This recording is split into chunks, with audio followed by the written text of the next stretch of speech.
The sticky note on my refrigerator didn't say thank you. It said, "We'll be back next week." Like I was a neighbor checking their mail. The house was too quiet for Thanksgiving morning. The kind of quiet where even your breathing feels rude.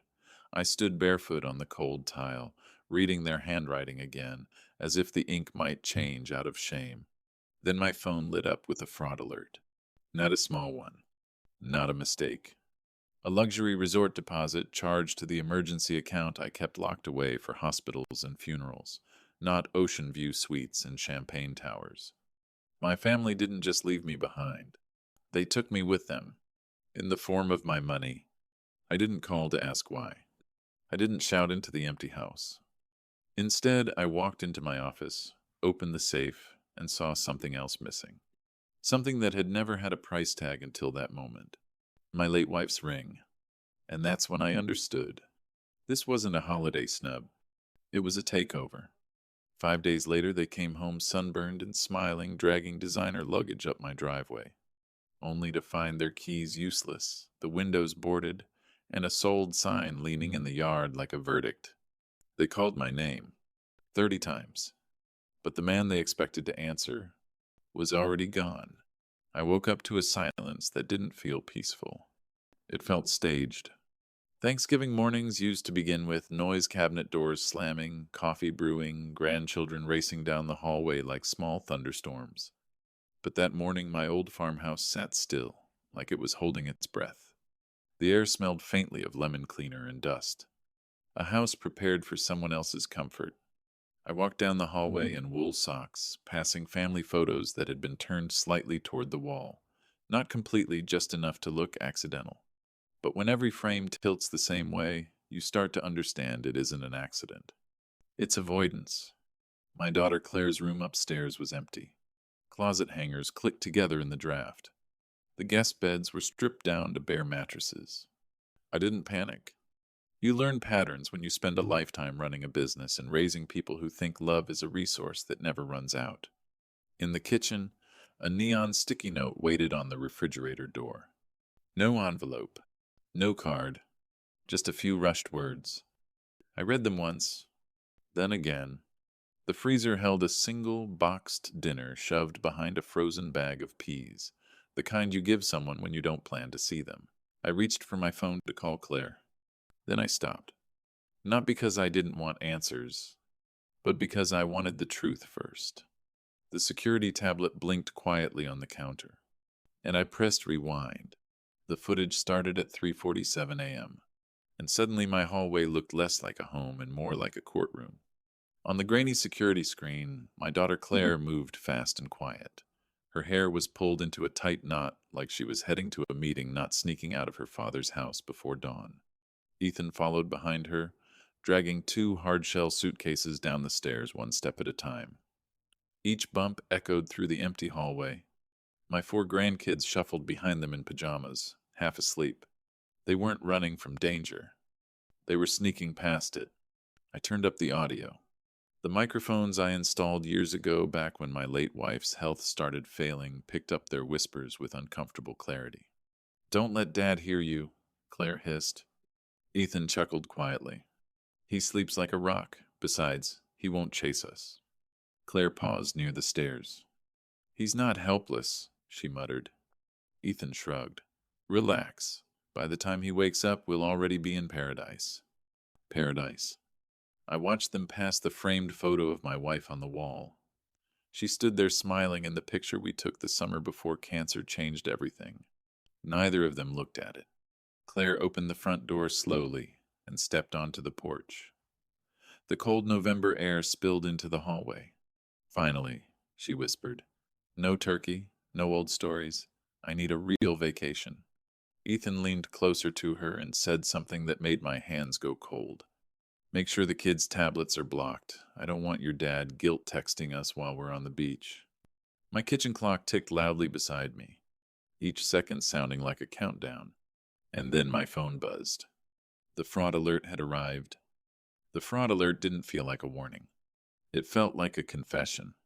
My bank app displayed the notification in calm blue letters, the same polite font it used to announce interest payments or grocery purchases. But the numbers on the screen didn't belong in my life. Deposit Serenity Cove Resort, Turks and Caicos, $28,900. A second charge appeared before I could even process the first. Private charter add-on, $6,400. For a moment, the numbers didn't look real. They looked like something from someone else's account, someone richer, someone reckless. But I knew exactly where that money came from. The emergency account, the one my wife and I created during her illness. The account meant for hospital bills, unexpected surgeries, and funerals. Not beachfront villas. Not champagne towers. Not a vacation I hadn't even been invited to. Claire shouldn't have known that account existed. Unless she'd been in my office. Unless she'd opened the safe. I stood slowly and walked down the hallway. Each step felt deliberate, like I was approaching a witness stand instead of my own room. The office door was slightly open. Inside, the painting of our old fishing dock hung crooked on the wall. Behind it sat the safe. I moved the painting aside and spun the dial. The door opened with a soft metallic click. Inside, the envelope of emergency checks had been torn open, and the velvet box beside it, the one that held my late wife's ring, was gone. I didn't shout. I didn't curse. I simply sat down in my chair and rested my hand on the open safe. My wife used to say something when people disappointed her.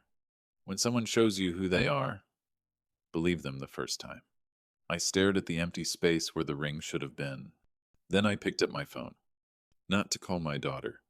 To call the bank. And this time, I didn't hesitate. The woman on the fraud line sounded tired. Holiday shifts tend to do that to people. Her voice carried the kind of careful patience reserved for emergencies and misunderstandings. "Sir, the transaction is currently pending," she explained. "If we flag it as unauthorized, the resort may cancel the booking immediately." "That's the point," I said. There was a small pause on the line. "I'm sorry. Did you say you want it canceled?" I looked across the office at my late wife's empty chair. The leather still carried the faint scent of cedar polish she used every spring. "Yes," I said calmly.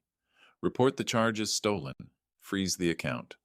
"Sir," she said gently, "that could create a difficult situation for whoever used the card."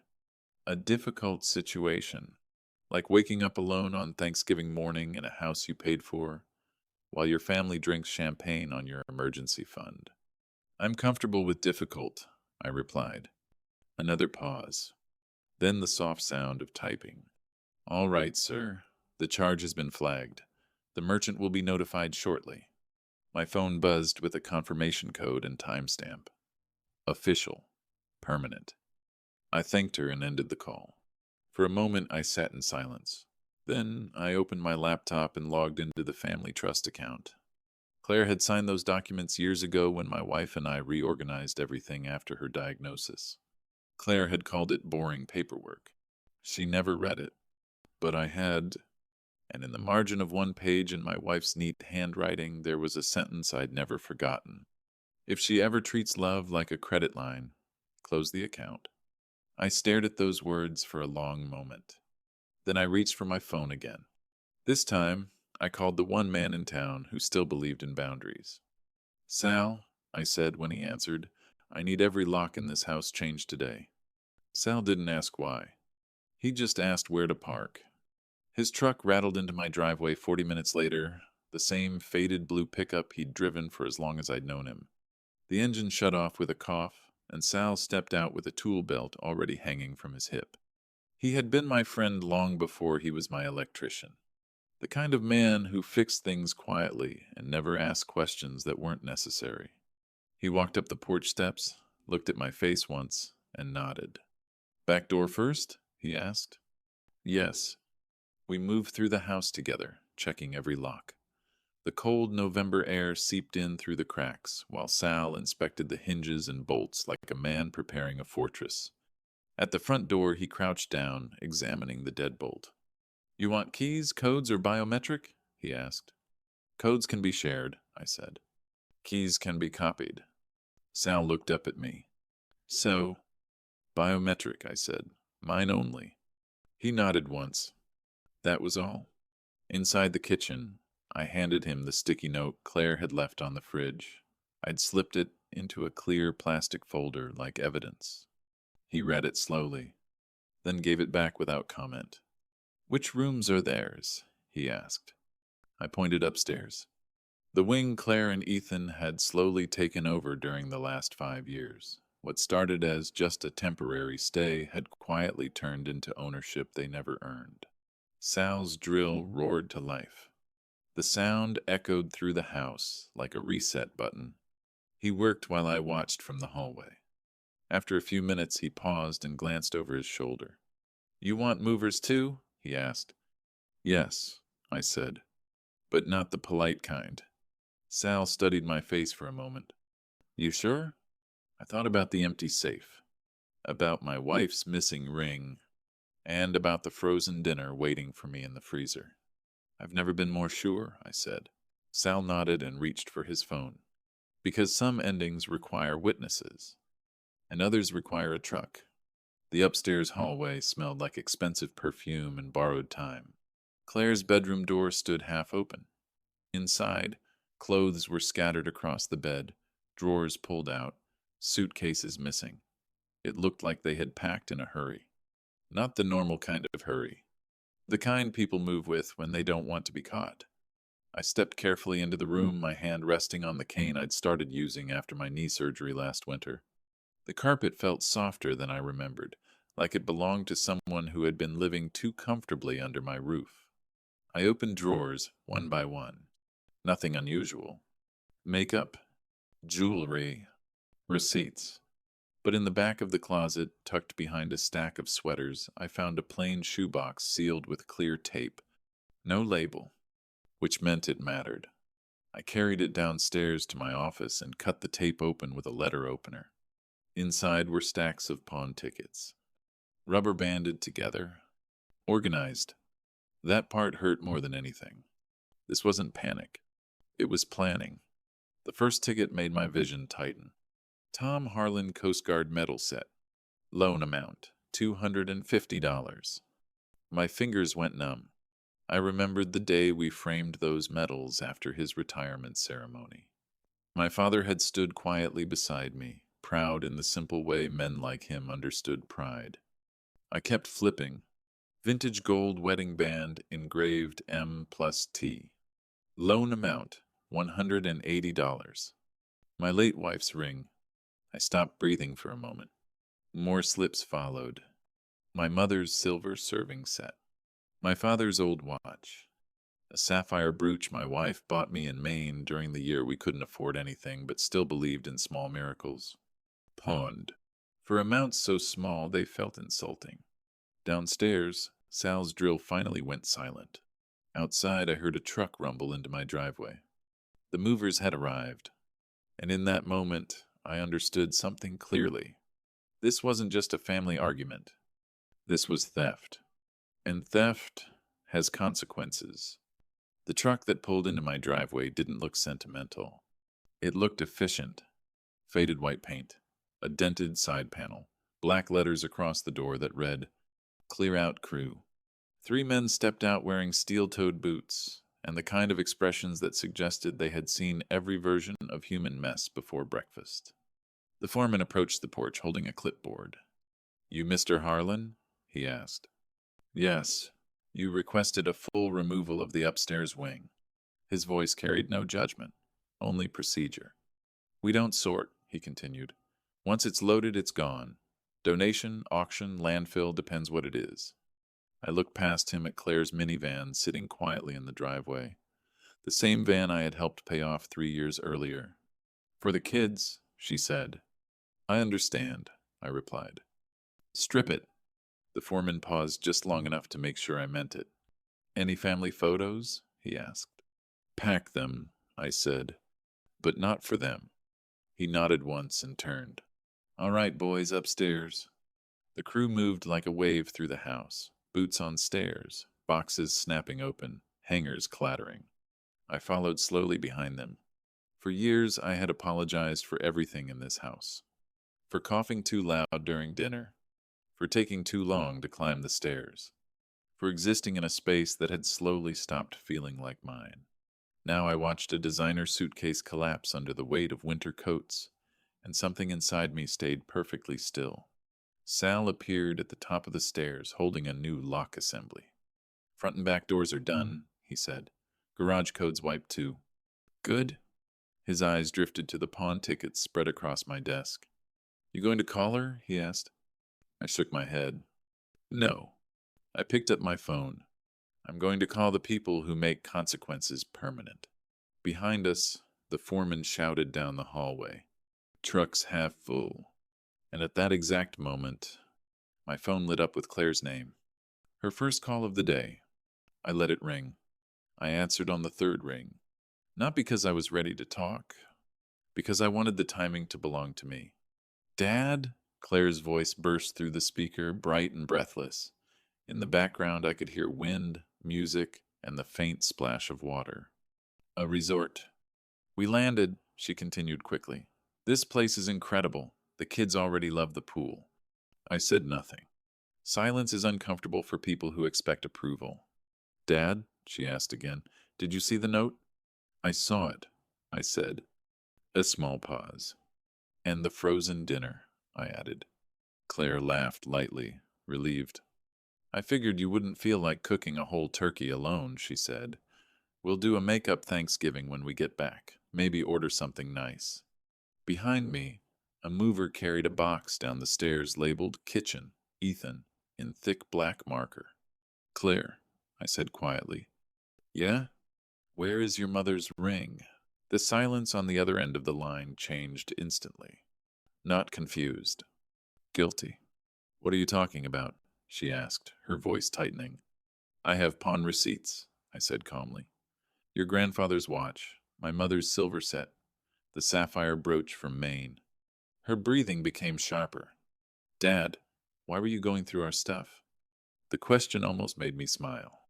"You went through my safe," I said. "You went through my marriage." "Listen," she said quickly, lowering her voice. "It wasn't like that. We were going to get everything back." "With what money?" I asked. Another pause. Then her tone hardened. "You're being dramatic." I watched another suitcase disappear down the stairs. "No," I replied. "I'm being finished." In the background, I heard Ethan speaking urgently beside her.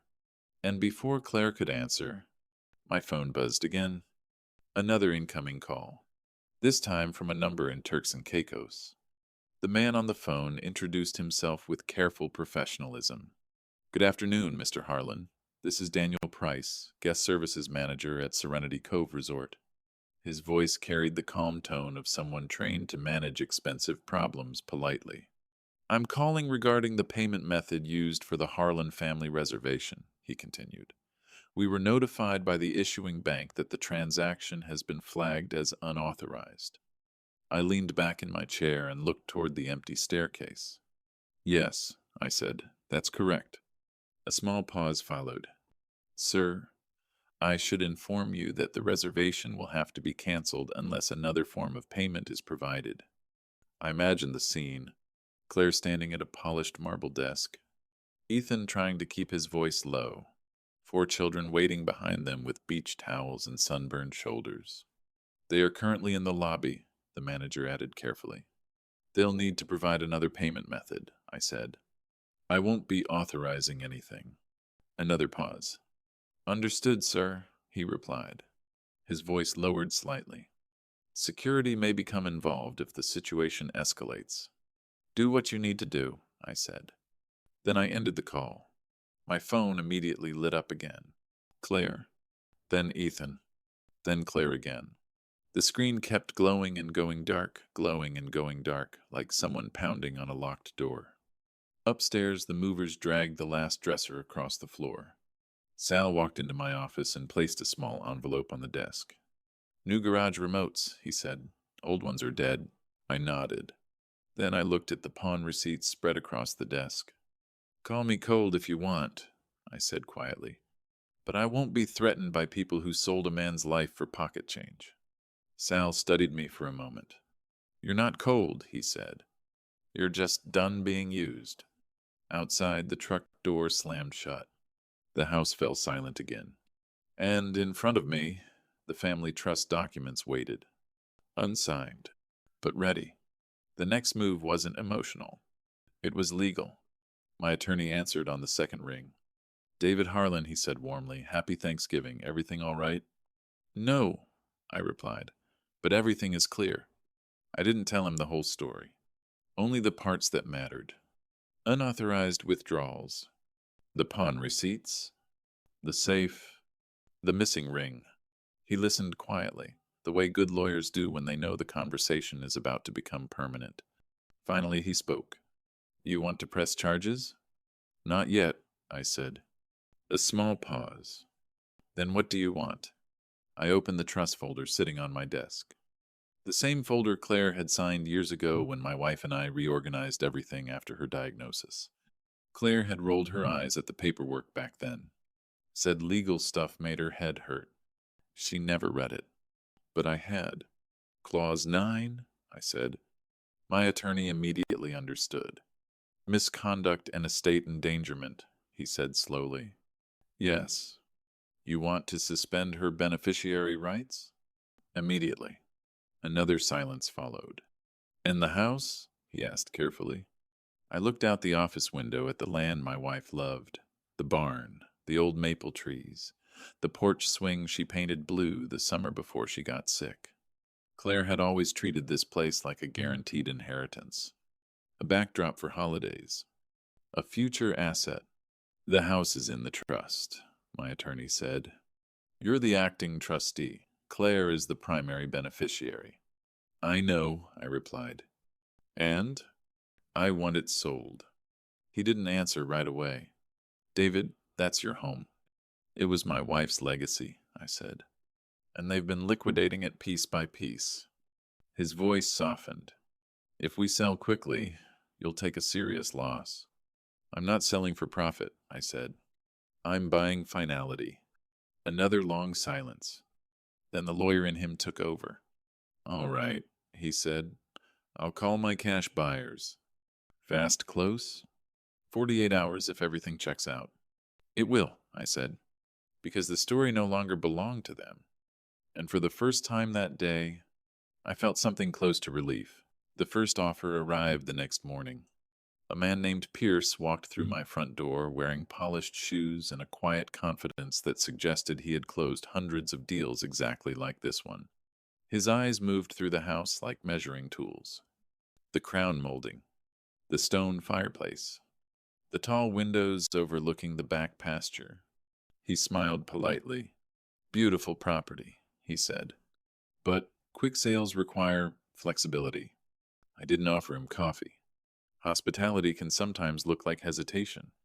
"Give me the number," I said. He blinked once, then glanced down at the folder in his hands. "Cash purchase," he said. "No inspections. Closing Monday." He paused. 820,000. The house was worth nearly double that under normal circumstances. He knew it. I knew it. He waited for me to react. I didn't. "Lease back," I said calmly. 30 days. I stay until I move." Pierce nodded quickly. "That's standard in fast transactions." He hesitated again. "If you don't mind me asking, why the rush?" My eyes drifted toward the empty wall in the living room, the place where my wife's shadow box once hung. "Because my family thinks ownership is a feeling," I said. "I'm reminding them it's a document." Pierce's smile tightened slightly. "Understood." He slid the contract across the table. The pen felt heavier than usual in my hand. Not because I was unsure, but because I understood exactly what I was doing. I signed.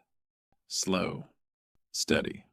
The same way I signed paychecks during hard years running the business. The same way I signed hospital paperwork during my wife's chemo.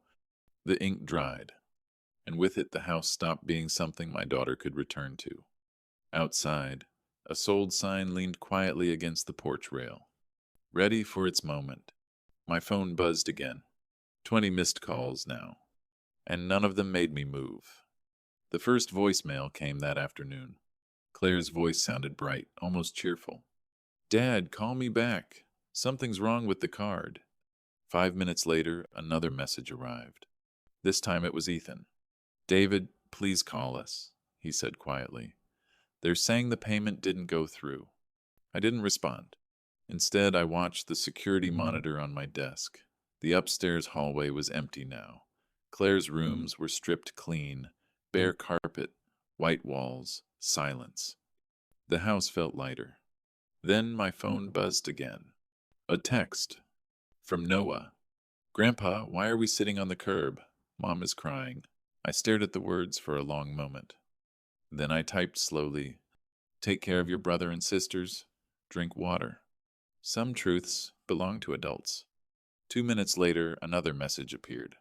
This time from Ethan. A photo came with it. The kids sat around a cheap motel table under bright fluorescent light, a small fast food bag in the center. His message followed. "We only have $312 left. Can you send $500? Just for the kids?" For a moment, my thumb hovered above the screen. Then I looked across the room. The shoebox of pawn tickets was still open on my desk. My wife's ring. My father's medals. Memories reduced to loan amounts. I typed a reply. "Use what you have." Then another line. "Return what you took." I sent the message and blocked the number, because the next message wouldn't be a request. It would be anger. And some doors closed quietly. Monday morning arrived without drama. At 9:13 a.m., an email appeared. Title transfer completed. I read the message twice. The house had officially been sold. The lease back gave me 30 days before I moved out. I placed my hand on the old desk in my office. For years, this place held memories like furniture-heavy things that never moved. Now it was simply property. Outside, the sold sign stood in the yard. Sal stopped by an hour later. "Locks updated," he said. "Old remotes are dead." My phone buzzed again with Claire's name. Sal glanced at the screen and shook his head. "Real power moves in silence," he said quietly. "Some of you listening right now know that feeling. When quiet becomes strength." They returned 5 days later. The security camera caught the SUV turning into my driveway. Claire stepped out first, sunburned and smiling, dragging a suitcase behind her. The smile lasted about 10 seconds. She tried her key. Nothing. Ethan tried next. Still nothing. Claire knocked. "Dad, the lock's stuck." I watched from my office. She knocked again, harder. Then Ethan noticed the sold sign beside the mailbox. He froze. Claire followed his gaze. The color drained from her face. "What is this?" she shouted. My phone lit up with missed calls, one after another. Finally, I walked down the hallway and opened the door. But I left the chain locked. Claire stared at me through the narrow gap. And for the first time, she realized the house didn't belong to her anymore. "My keys don't work," Claire said, like the house had made a mistake. Ethan stepped forward carefully. "David, let's talk inside." "We'll talk here," I said. Claire glanced again at the sold sign. "You sold the house?" "I protected it," I replied, "from the people stripping it." Ethan swallowed. "The trust." "Yes," I said. Claire's voice sharpened. "So this is punishment?" I held up the folder of pawn receipts. "My wife's ring," I said. "My mother's silver. Your grandfather's watch." Claire's eyes flickered. "We were going to get it back," she said. "You priced a man's life like a pawn ticket," I answered quietly. Ethan sighed. "Where are we supposed to go?" "Somewhere you pay for." Ethan tried a different angle. "You're doing this in front of the kids?" he asked. I looked past him at the SUV. My grandchildren sat quietly inside. "You're worried about appearances now?" I asked. Claire stepped closer. "Where are our things?" "Gone." Her eyes widened. "You threw everything away?" "You treated my life like inventory," I said. So I cleared the shelves. Silence spread across the driveway. Then Noah stepped forward. "Grandpa, are we in trouble?" I bent slightly so he could see my face. "No, son. The adults are." Claire stared at me like she didn't recognize me. Maybe she didn't. Because sometimes the moment dignity returns, everything else changes. The sheriff's deputy arrived later that afternoon. Claire stood behind him, arms crossed. "She locked us out," she said. The deputy turned to me. "Sir, they say they live here." I handed him the paperwork. Title transfer, trust documents, leaseback agreement. He read quietly for a minute. Then he looked at Claire. "Miss Harlan, your father is the legal occupant." Claire shook her head. "But he's my dad." The deputy gave a small shrug. "That isn't a legal category." The words hung in the cold air.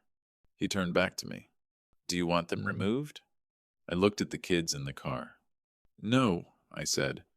"They can leave on their own. Some lessons don't need force, only truth." 2 days later, a letter arrived. Claire's handwriting covered the envelope. Inside was an apology, carefully written, every sentence trying to rebuild something already broken. I didn't mean for things to go this far. We were desperate. I read it slowly. Then I turned the page, because below the apology was a list. Tom's ring, the medals, the silver set, the sapphire brooch. Beside each item was a price, the cost to retrieve them from the pawn shop. I stared at that list longer than the apology, because it revealed the truth. Claire still believed everything had a number. I folded the paper and called my attorney. "Press charges?" he asked. "Not yet," I said. "First, she returns everything." The final week in the house felt peaceful. Without Claire's noise in the halls, the place sounded honest again. The old clock ticked. Wind moved through the maple trees. Simple things. One morning Sal called. "She's at the pawn shop," he said, "trying to buy the ring back." I sat quietly for a moment. "Let her," I said. That afternoon I packed the last box in my office. Photo albums. Legal papers. The list Claire sent. The house would soon belong to someone else. But the peace inside me didn't need a deed. If this story felt familiar to you, tell me where you're listening from. Drop your city below. Because across the world, people understand quiet strength. Real power moves in silence. Subscribe.